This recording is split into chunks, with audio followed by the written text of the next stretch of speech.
Okie dokie. Oh.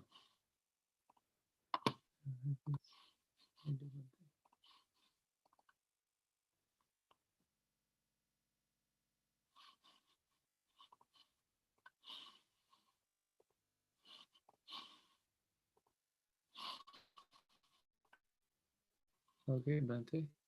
Okay. May all beings be happy and secure. May all beings have happy minds. Whatever living beings there may be, without exception, weak or strong, long, large, medium, short, subtle or gross, visible or invisible, living near or far, born or coming to birth, may all beings have happy minds. Let no one deceive another, nor despise anyone anywhere, neither from anger nor ill will should anyone wish harm to another. As a mother would risk her own life to protect her only child, even so towards all living beings, one should cultivate a boundless heart. One should cultivate for all the world a heart of boundless loving friendliness, above, below, and all around, unobstructed, without hatred or resentment, whether standing, walking, sitting, lying down, or whenever awake. One should develop this mindfulness. This is called divinely dwelling here, not falling into erroneous views, but virtuous and endowed with vision. Removing desire for sensual pleasures, one comes never again to birth in the womb.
May the suffering be free from suffering. May the fear-struck be free from fear. May the grieving be free from grief. So too may all beings be.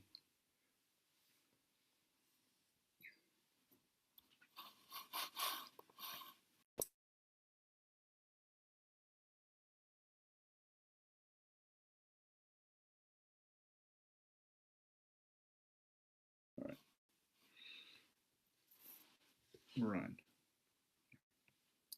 Good evening, everybody. This evening, I'd like to touch base on two suttas out of the Majjhima Nikaya. They've been very helpful to me. And the first one is the Bahuvedaniya, and with time permitting, the second one is Vitakka Santana. Now, first, I'd like to bring to mind this bit of a story.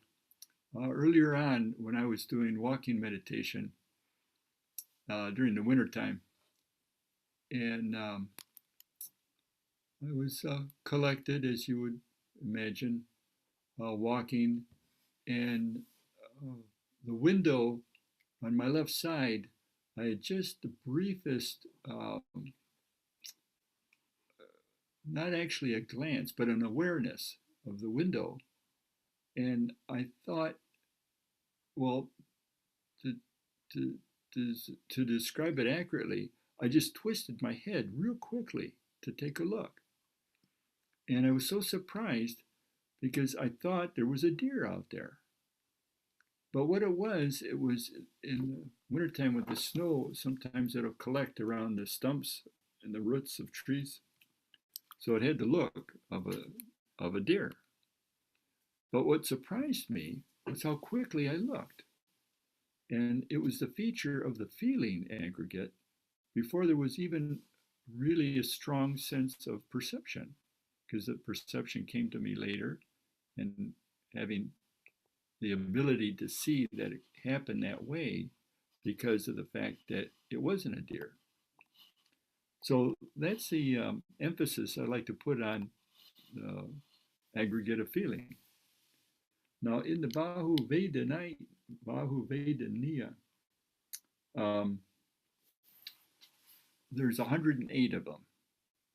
And to start out with, you have pleasurable, unpleasurable, and neutral feelings. So there's 3. And then those are multiplied by 2 because there's worldly feelings and spiritual feelings. And also, that's 6. Oh, the spiritual and worldly feelings are samisa niranisa. And then that's 6 that we have so far. Now we have the 6 senses. So we have the feeling of the body, ears, hearing, seeing, tasting, smelling, and thinking.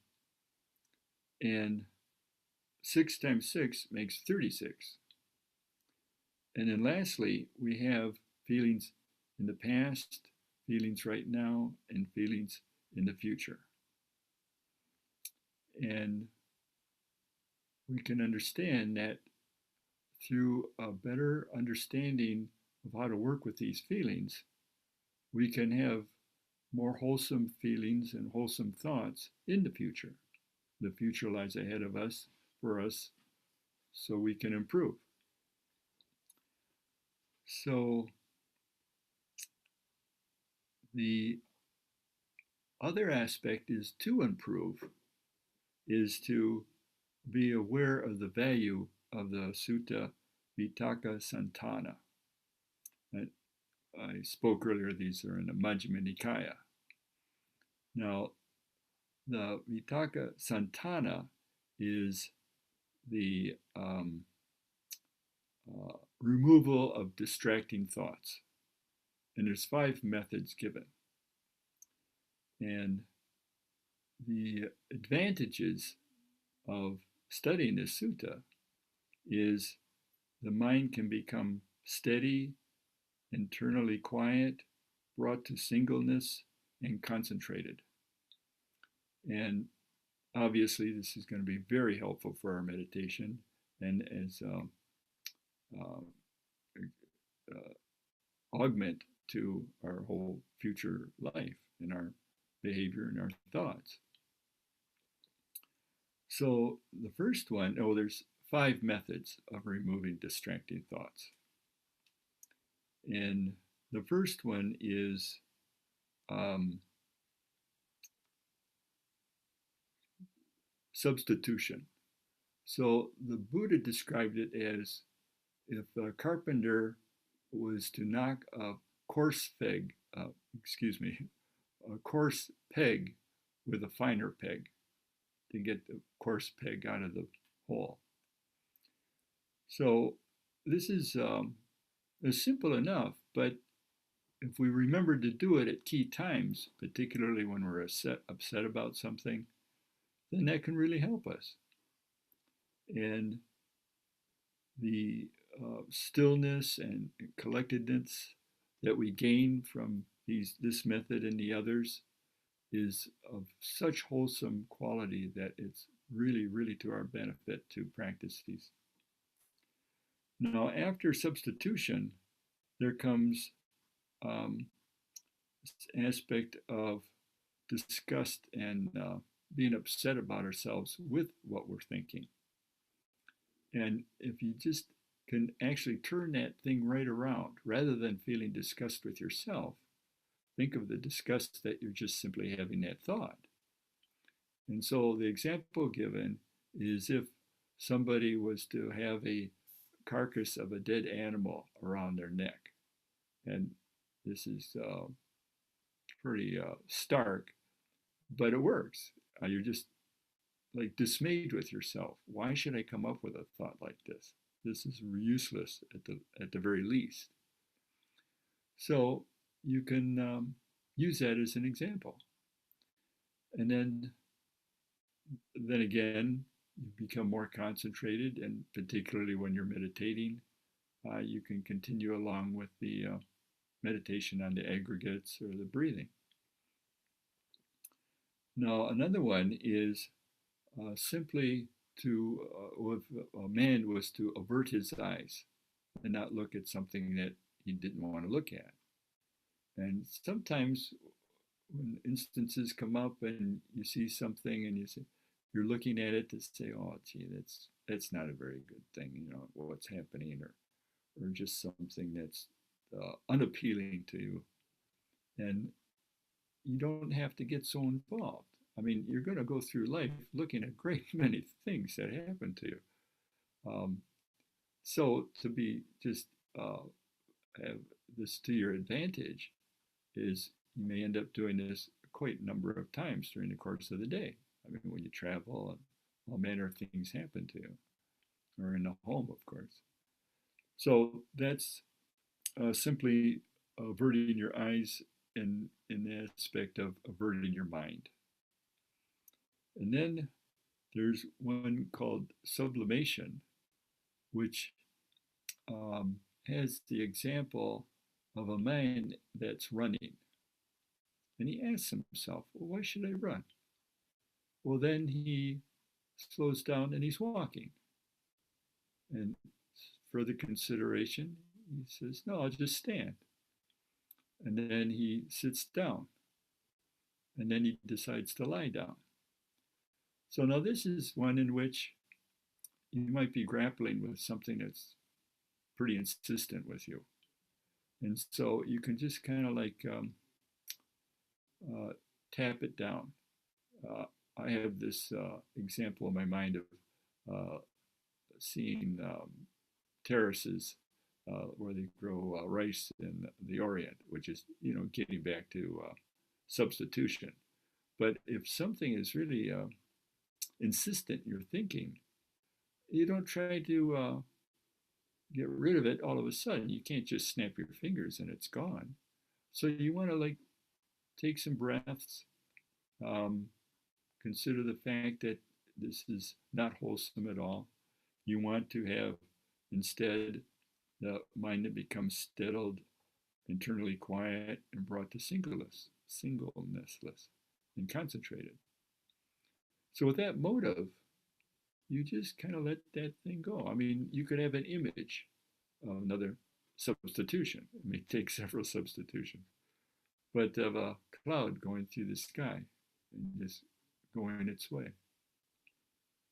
So, in other words, it's handling it by degrees. So, that's the fourth one.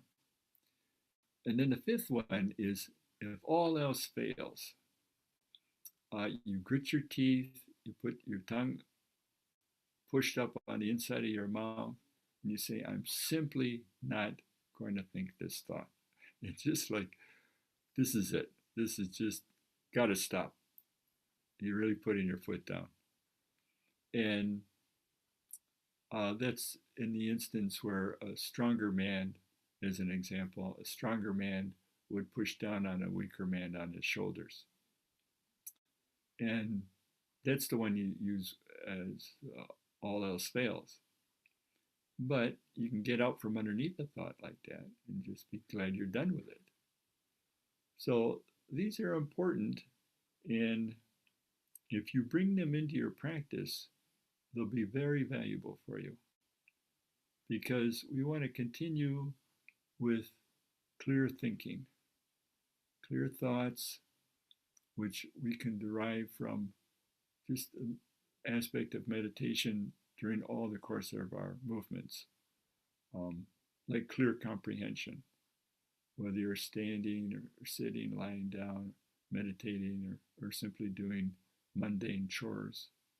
All manner of things that come into your mind and um, instances where you have to do certain things, movements, um, carrying on with life's demands. And when you bring this home to you that um, life is important, you want to live a full, wholesome, even minded mind with your life. And above and beyond these suttas, it's that goal that incrementally we can improve ourselves and feel better about ourselves. We set a good example for other people, certainly in family life. There was this one instance where this woman came and she said she always had this uh, smaller room in the house. She'd meditate, and she had a young child, and it was a little bit difficult. We probably use some of these features in Vitaka Santana. But anyway, she'd be meditating. He'd come in and he'd put his arms around her, and she'd just quietly set him off to the side, and he'd be dinking around, playing with things in the room. He'd go out and come back, and so she was just very calm, relaxed, and after it took some time, maybe a year passed, and she had a lot of patience. But he would come in and he'd sit there for a while. And he'd look at her and then he'd sit there and he'd be sitting straight ahead, looking straight ahead. And she taught him how to meditate. And so it worked out to her advantage. So later she thought, well, he's really picking up on that. It's a pretty good thing. So then she said, well, I'll teach him yoga. And so she had to come into the room and said, now this is how you do it. You go like this. She demonstrates it, this thing. You try to do this. He never learned yoga. But that aspect of sharing and setting a good example in the least of the smallest instances of daily life, at work. There was one guy, I worked in the shop, and I had started to do a little walking meditation in one area that was neglected. They had a little setup where somebody had tried to set up a bit of a weightlifting routine back there, but they weren't doing anything with that anymore. So I was doing some walking meditation, and one of the engineers came around and looked at me and she said, "What?" So he backed off, and I never heard anything about it, but even those instances, maybe he's considering what the thing is, and he finds out about it and talks about it with somebody. You never know. But yeah, setting a good example, taking care of yourself, feeling good about yourself, and honing in on the more important things in your life. In your life, to consider things that you have to think about, things that come up in life that are very difficult. You have to consider exactly what to do. You want to make a good decision about something that's important, and you can sit down and meditate and have it leave your mind, and then later consider it, preferably if you have some time. And after you've considered something for a while, you make a decision to do something. And if it works, you're really glad. I mean, obviously, it's part and parcel of being collected and meditating practice. But if it doesn't, at least you can think about the fact that you took some real time to consider all angles, um, instances where you just couldn't foresee something, but you did the best you could, and that's a good thing. So all these things can coagulate in your life and help you deal with trials, difficulties, and above and beyond that, improve yourself generally, to think better thoughts, to tone down greed, hatred, and delusion, and work for your advantage all through your life, and particularly when you get old and you have the consideration, well, someday I'm going to die. We have like a displeasurable feeling about that. Then go to the aspect of feeling. In any instances like that, use meditation. But you can fulfill your life to a great advantage with not only these two suttas I was discussing, but other suttas, obviously, in the Buddhist canon. And see how it fits. See how much better you do. It's an example of metta practice because you can feel uh, very gracious and have a lot of gratitude for studying the suttas and studying the teachings of the Buddha. And that's a very buoyant, uplifting um, general outlook that you can develop all through your life.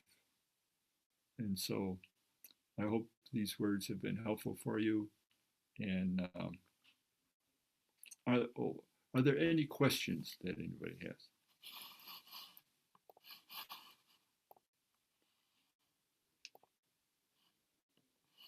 Bhante, I could ask one on behalf of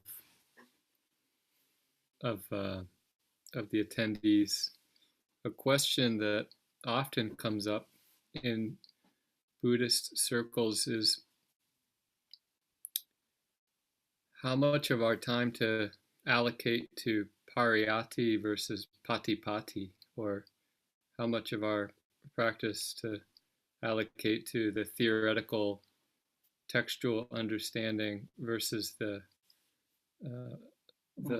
on the cushion sort of practice. Do you have any experience of how much of your time you've found useful to allocate to one or the other? Yeah, right. That's a good question. A lot has to do with just your resources. I mean, in this day and age with computers, it's real good to have the suttas at your fingertips and study the suttas. But I think you have to, I mean, in just a first answer to the question is 50-50. But it has a lot to do with the amount of time and environment in which you're in. If you have a quiet place in the house, you can meditate. And then what particular time of day is good for you. Perhaps you read and absorb better in the evening, and you have your best meditations in the morning. And And then while you're meditating, those instances with the hindrances come up. You can use it, use the suttas as a resource. In other instances where you seem to be meditating pretty good, and you just like continue on with it, that comfort and solace, and what we were speaking of. The mind becomes steady internally and develop insights in how calm you can feel, and um, divest yourself of the ego, the this is mine, this am I, this is myself. When you can start feeling that, that goes a long ways. Goes a long ways with avoiding conflict with other people, because you're just there. You're just there with any uh, potential aspect of being of help to some person, and having a lot of patience. Um, Instances where somebody's arguing with you, and or just perhaps the workplace or the household, things aren't quite working out, but you have the time in your mind to research what's going on. And sometimes the simplest thing will come up that you can uh, share with somebody and make things incredibly easier. Just got almost out of nowhere, but it was there. You had that potential, and it helps an awful lot. So when you see that, it's sort of like a self-perpetuating process, because the more you relax and meditate, the more you can meet challenges, perhaps join certain places. Well, particularly if you can find a place that also has people meditating, but maybe instances that you were considering doing something, joining the PTA, or some other organization, um, and you were always wary about it, or even like asking for a raise at the job, or any number of things like that. But when things come across to you in a very more pure, easy manner, then you can exert yourself. You can meet challenges and feel good about things. And then going back to that instance where you devoted a lot of time to make a choice of something. And so choices are more available to you in daily affairs, type of work you want, turning a relationship around with a coworker. Any number of things can come up. It's wide open. You can do what you want to do when things arise in a certain way, and you can see what's happening. So I would say, study the suttas, join a group. This is very convenient with Zoom and other resources on the internet for Dhamma talks, and keep your practice alive and living. Thank you, Bhante. Right. Are there any other questions?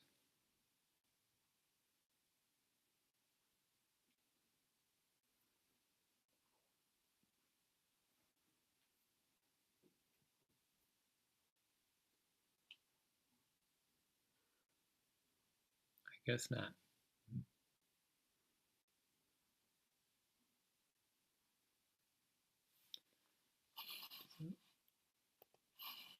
We can end with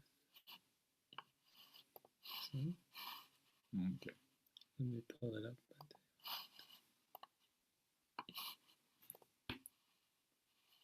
Okay, so I guess we'll close the session with this reading. By means of this meritorious deed, may I never join with the foolish. May I join always with the wise, until the time I attain Bhavana. May the suffering be free from suffering. May the fear-struck be free from fear. May the grieving be free from grief. So too may all beings be. From the highest realm of existence to the lowest, May all beings arisen in these realms, with form and without form, with perception and without perception, be released from all suffering and attain to perfect peace. Excellent, excellent, excellent.